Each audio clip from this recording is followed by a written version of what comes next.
Welcome to this training video, which is one in a series for Managing Energy. This video provides a general explanation of the user interface. With the exception of a few special pages, the Managing Energy screen has a standard appearance with 4 main areas. Each area will be overviewed quickly in this video so you can get an understanding of the general layout, and then each area will be discussed again in more detail in its own video. Across the top of the screen, you see the Module Tabs area. The Energy Accounting module has 2 module tabs, Building Meters and Accounts and Invoices. The Building Operations module has the Physical Details tab.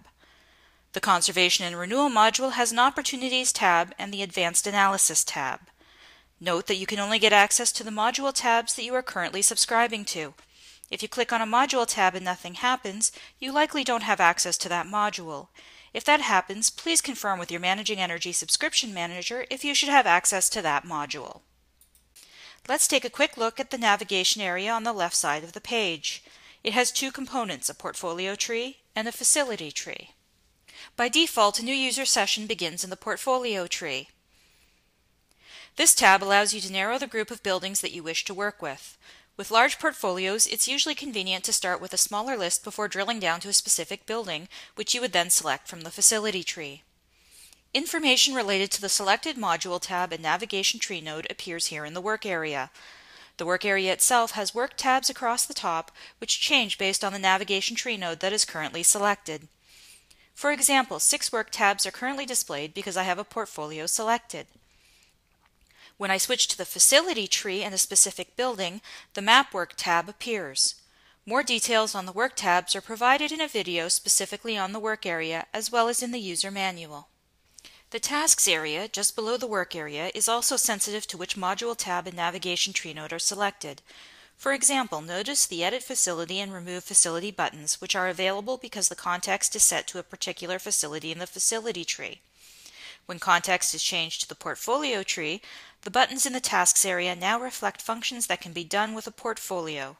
The Edit and Remove Facility buttons have been replaced with Edit and Remove Portfolio buttons. A number of other buttons are also affected by this change in context. To summarize, once you've set the Managing Energy general area of functionality by selecting the Module tab, whether it is within Energy Accounting, Building Operations, or Conservation and Renewal, you then choose the facility group or specific facility within the navigation tree. Once you've selected the Module tab in the Building group or building, you can then use the Work area and Task area to perform the work that you need to accomplish. Now that you have an overview of the 4 main user interface areas, let's take a look at the final Managing Energy area at the top of the screen. In the top left corner, you see the Managing Energy Busy indicator. It shows a red pulsating light when Managing Energy is busy working on something in the background. You should wait until this area is straight white before trying to accomplish any new tasks, otherwise Managing Energy can lose the details of the previous command. Beside the busy indicator is the breadcrumb trail, which shows the context of the database, portfolio, and facility hierarchy that you are currently working in. In the icon area in the top center, there can be up to 5 icons for maintenance and reference features. Most users will see only the last 2 icons. The first 3 icons are reserved for system administrators. Hover your mouse over an icon to bring up a tooltip with the feature name. You can search for the feature name in the user manual for details. The first icon is used to show active user sessions. Clicking here presents you with a list of users currently logged into the system. The second icon gives access to the debug log and is used only by Managing Energy support staff to help resolve user issues.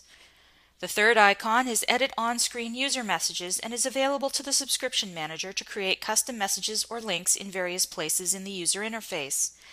Those messages will be visible to your users and can be used to post news items or direct users to something you want them to see or do. For example, you could post on the home page that a specific building is planning a power outage from 7 a.m. to 10 a.m. on June 12th. Or you could link them to an online survey about some aspect of your energy management program. The Quick Unit Conversions feature is a tool allowing users to convert between common physical units. Units can be energy quantities, floor area, light intensity, and so on. The last icon allows you to set user profile settings. You can change your login credentials, personal contact details, or preferred units to be displayed in dashboards or on reports. Each user can choose his or her own preferences independent of other users. It is important to navigate around Managing Energy using only the buttons and links provided on the user interface. Do not use the forward and back buttons in your browser. Also, when adding data, be sure to use the Save button if there is one before you click Done, or changes you have made on that page will be lost. As an example, let's look at the Utility Providers form accessible through the Tasks area. Here's an example of where you see a Save link, in this case Save Provider. If you were defining a new provider and didn't click the Save Provider link before navigating away from the page, the new provider would not be saved. Moving to the lower right, we can see that this page also has a Done button. If you click Done before clicking the Save Provider link, any changes you made would be lost. Clicking Done gets you back to the Managing Energy homepage. This ends our general introduction to the Managing Energy user interface. In other videos, we cover each of the 4 main areas in more detail to help you quickly get familiar with the product. You can find these videos on our website at www.managingenergy.com.